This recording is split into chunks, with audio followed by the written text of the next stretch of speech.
All right, so that was Was that on Nativity in Black? Oh yeah. Was that on one of their Folk No More albums? yeah, it was on Epic. It was actually on that one. Yeah, yeah. And the concert I went to was the Angel Dust concert, which is the album after that. Oh, was that So, yeah, What was that? yeah. the suits? They're wearing suits? White No, I don't suits. think so. Yeah, they have Oh, white that was the suits King for on. a Day tour. Sorry. Yeah. Where Yeah. was that, man? It was at Brisbane. Yeah. You didn't. Nah, not that then. Nah. So yeah, that was originally Black Sabbath, covered by Faith No More. The Real Thing album, 1989. All right, so. Sorry.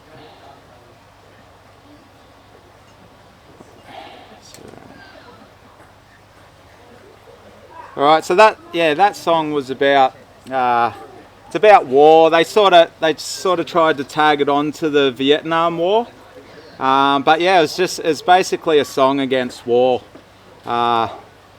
and yeah, war's fucked. There's no need for it, and it's a anyway. I won't get into it, but I think we'd be a lot better off without it. And it's greed and power and money, and it's not something that I want to be a part of. Or anyway. All right, moving on. Hang on, we're just going to do a quick 15-second of silence, just so CCM can tap in like the last one, just for I don't know, what's it for? Just pull the background noise out of the Yeah, recording. just the background noise. Jerry's not here, we should be right. Yeah, we should be sweet. Shut up, Carla. When do you want to do it? Whenever ready to start. So just everyone quiet for a sec.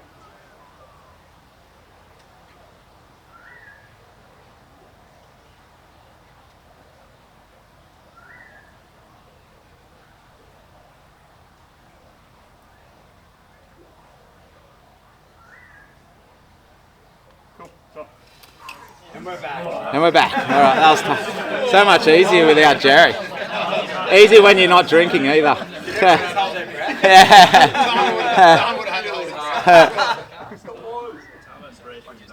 All right, so we're going to move on to song number 4.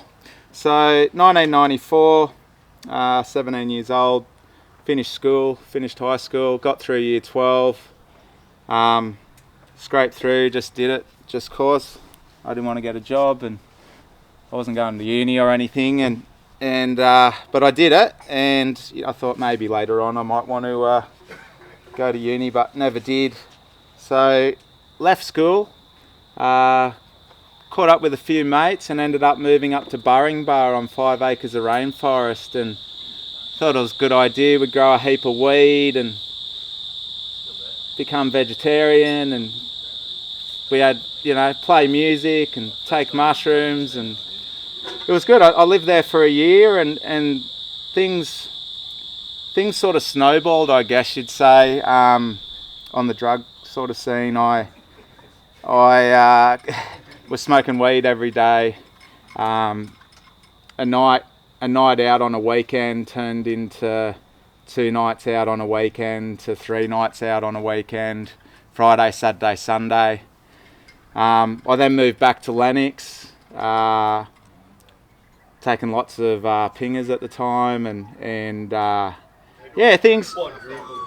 It was good at the time, and I enjoyed it, but things were getting out of hand. So I decided that I needed to get the fuck out of Lennox and go as far away as possible, where I knew no one, and so I had a little Datsun 120Y that it was my first car. I sold that. I spent 2 weeks out on a Macca farm, fucking scraping nuts. The fuckedest job I've ever done, with a bucket between my legs, with no one else out there. I had some good thoughts, and And then, yeah, got scraped enough money together to get an air ticket, and I found some accommodation, and I took off and I went to WA. My dream car was an EH Holden.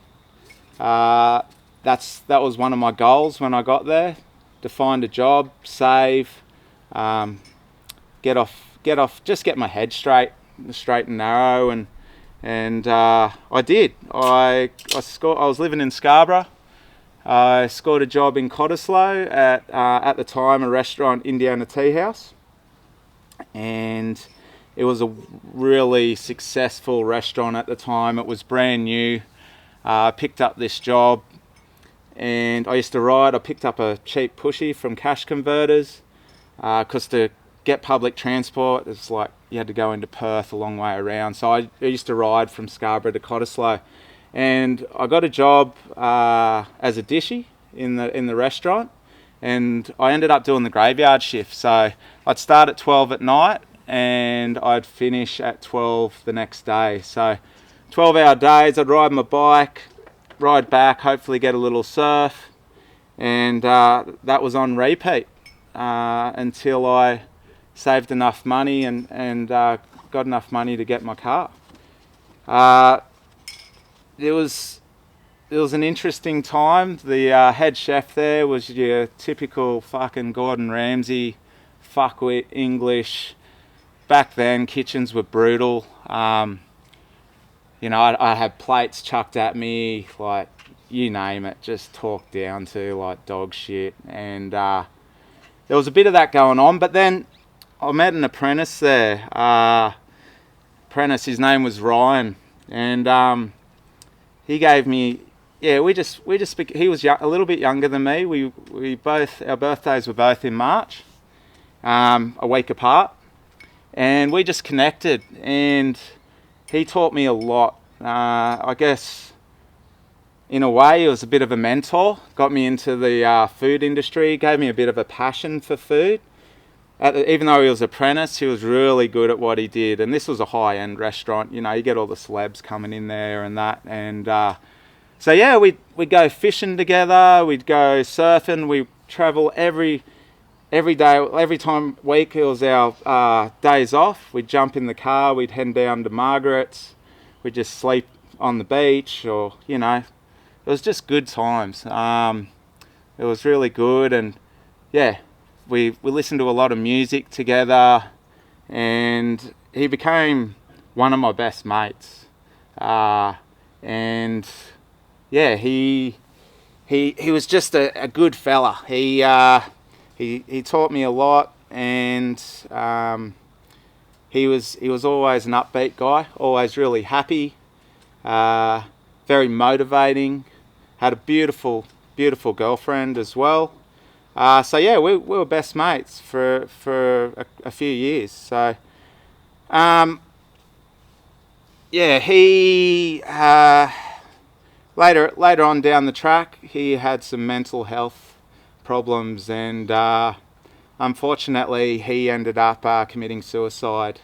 And yeah, he did it in his parents' house, and he had a beautiful family.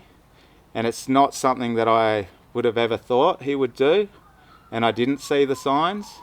And he always seemed happy. So yeah, I found that out later on. This was a few years later, and I was actually in France at the time, Montpellier, and it was really tough. I was so far away, and I guess my biggest regret is that I didn't go to his funeral.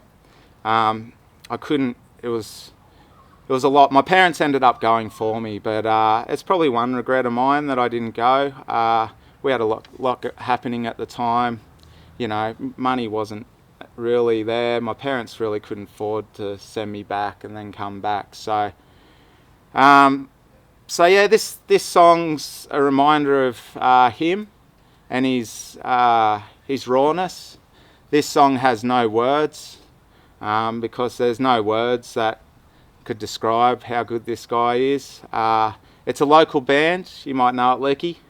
And the actual song I couldn't find on Spotify or Apple Music. It's another song from the same band. It's a few years later, but this song, it's got a rawness to it. You'll appreciate the guitar in it, Carlo, and it just reminds me. I'll tell you the name of the song after it plays, but it just reminds me of travelling up and down the coast and fishing and surfing and just not having a care in the world. So, without further ado, I will put it on.